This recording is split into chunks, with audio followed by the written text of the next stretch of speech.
হেরিটেজের পর এবার মিত্র ইনস্টিটিউশনেও সাপের কামড়, এক পড়ুয়াকে ক্লাস 1 এর ছাত্র, তাকে সাপের কামড়। স্কুলে বন দপ্তরের কর্মীরা ইতিমধ্যেই পৌঁছে গিয়েছেন সেখানে। এদিকে সাপের কামড়ে যে ক্লাস 1 এর ছাত্র জখম হয়েছে, সে এসএসকেএম এ চিকিৎসাধীন। টালিগঞ্জের বাসিন্দা ওই পড়ুয়া, তার বাহাতে সাপের ছোবল। পড়ুয়ার রক্ত, মূত্র সহ বিভিন্ন পরীক্ষা করা হচ্ছে, তাকে পর্যবেক্ষণে রাখা হয়েছে, অবস্থা স্থিতিশীল পড়ুয়ার পরিবারের তরফ থেকে জানানো হয়েছে। আর এদিকে আপনাদের জানিয়ে রাখি, এই মুহূর্তে মিত্র ইনস্টিটিউশনে পৌঁছে গিয়েছে বন দপ্তরের কর্মীরা, তারা পৌঁছে গিয়েছে। সুশোভন রয়েছেন সরাসরি আমাদের সঙ্গে। সুশোভন, বন দপ্তরের কর্মীরা সেখানে পৌঁছে গিয়েছেন মিত্র ইনস্টিটিউশনে, সদ্য তারা গেলেন সেখানে। এখনো পর্যন্ত তাদের তরফ থেকে কোনো বক্তব্য পাওয়া গিয়েছে? কি বলছেন তারা? দেখো, তারা মূলত যে সাপটিকে উদ্ধার করার কাজেই তারা ইতিমধ্যে নেমে পড়েছেন। যে তুমি ক্লাসরুম দেখছো, সেই ক্লাসরুমের পাশে একটি ঘর রয়েছে। সেই ঘরেই মূলত বন্ধ অবস্থায় দীর্ঘদিন ধরে ছিল। সেখানে সাপ আছে কিনা সেটাও যেমন একদিকে দেখার বিষয়, অন্যদিকে শৌচাগার, সেটাও কিন্তু সেখানেও সাপ থাকতে পারে। তার কারণ এর আগে অভিভাবকরা যেটা বলছেন যে সেইখানে তার আগে সাপ দেখেছিলেন। অর্থাৎ যে শৌচাগার তা অনেকটাই দূরের দিকে এবং তার একটি জায়গায় বেশ কিছু অপরিষ্কার জায়গা রয়েছে। সেখানে সাপ আছে কিনা তা ইতিমধ্যেই বন দপ্তরের কর্মীরা দেখছেন। সব মিলে বন দপ্তরের কর্মীরা একেবারে মিত্র ইনস্টিটিউশনের যে বিভিন্ন অংশ, সেই অংশে তারা ইতিমধ্যে খুঁজে দেখছেন এবং অন্যদিকে একই সময় ক্লাস চলছে।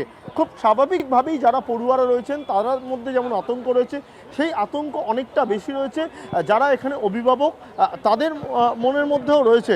আপনার কি এখানে ছেলে পড়ে? হ্যাঁ, পরে টেনশন হচ্ছে? টেনশন অবশ্যই, আমরা টেনশনের মধ্যে, একটা আতঙ্কের মধ্যে আমরা রয়েছি। এরকম একটা সাপ বেরিয়েছে, সেই জন্য আমরা একটু একজন বাচ্চাকে কামড়েও দিয়েছে, এই জন্য আমরা খুবই আতঙ্কের মধ্যে আছি। বন দপ্তর এলো, সাপটা উদ্ধার হলো, এখন একটু নিশ্চিন্ত অবশ্যই নিশ্চিন্ত। বন দপ্তর থেকে এসেছে, কিন্তু এখন ধরলে তাহলে আমরা নিশ্চিন্ত এর না। আগে কি এরকম কোনোদিন হয়েছে বা কোথাও সাপ দেখা গেছে? আপনাদের বাচ্চারা বলেছে? ভর্তি করার পর থেকে আমি দেখিনি। আমার তো ক্লাস 5 থেকে এখন 6 এ পড়ে, আমি দেখিনি, কিন্তু খুব আতঙ্কে আছি। বাচ্চারা কি এর আগে বলেছিল কোনো সাপ দেখা গেছে বা? বলছে তো, বলেছে শুক্রবার দিন মনে হয় সাপ দেখতে পেয়েছে ছেলেটা। ওই সকালে ছেলে বাচ্চা। মর্নিং এর বাচ্চারাই দেখেছে। মর্নিং এ যারা থাকেন ক্লাস হয় তাদেরই আর কি, তাদের মধ্যে একজনকে কামড়েছে শুনলাম। তো এই জায়গায় দাঁড়িয়ে মূলত স্কুলের কোন জায়গায় অপরিষ্কার সেটা থেকেও গুরুত্বপূর্ণ বর্তমানে যে একেবারে যে ক্লাসরুম তুমি দেখতে পাচ্ছ, যে যারা এখানকার শিক্ষক অশিক্ষক যারা রয়েছেন তারা কিন্তু একেবারে ক্লাসের বাইরে বেরিয়ে পড়েছেন এবং পড়ুয়ারা তারা ওপরেই রয়েছেন। বন দপ্তর কিন্তু স্কুলের বিভিন্ন জায়গায় তারা দেখছেন যে আদতে সাপ কোথাও আছে কিনা, বা যদি সেটিকে থাকে সেটা উদ্ধার করার কাজ কিন্তু ইতিমধ্যেই তারা শুরু করে দিয়েছেন। ধন্যবাদ সুশোভন, নজর থাকবে আমাদের।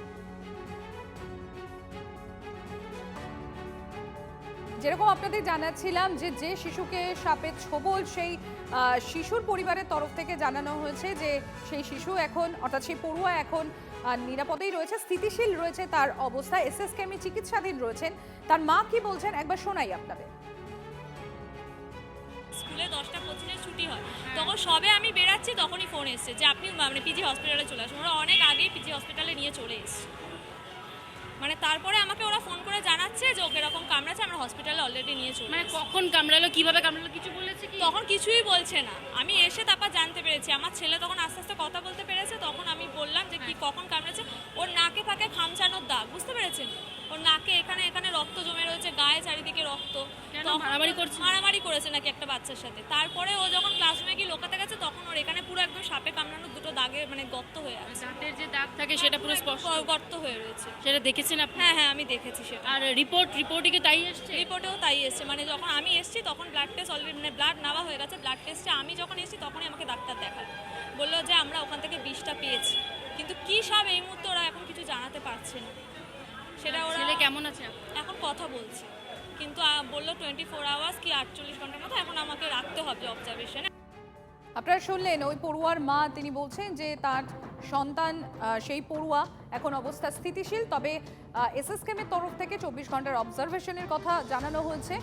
এখন এসএসকেএম ভর্তি রয়েছে ওই পড়ুয়া। মিত্র ইনস্টিটিউশনে শিক্ষক শিক্ষিকাদের তরফ থেকে কি বলা হচ্ছে একবার শোনাই। বাচ্চা স্টেবল আছে, ডক্টর অতনু রয়ের আন্ডারে ভর্তি হয়েছে। বাচ্চা খুবই স্টেবল, বাচ্চা কথা বলছে, কোনো সমস্যা নেই। ডাক্তাররা যেটা সাসপেক্ট করছেন এটা ভেনামাস স্নেক, ওরা সাসপেক্ট না, ওরা ওই যেটা ইনস্ট্যান্ট রিপোর্ট যেটা পাওয়া গেছে সেটাতে দেখছে ওরা ভেনামাস স্নেক একটা বাইট করেছে, এইটুকুনি। তা মানে হঠাৎ করে কোথায় গেছিল বাচ্চাটা যে কোথাও যায়নি, ওরা নিচের রুমে হয়তো খেলছিল, টিফিন টাইমটা জাস্ট বেলটা পড়েছে তো নিচের রুমে হয়তো খেলছিল। এবারে এখন তো বিজয়ের পরিস্থিতি যা পরিস্থিতি, বর্ষার জন্য বর্ষার আন্দাজ, যেটা আমরা ঠিক আর সিওরিটি বেশি বলতে পারবো না।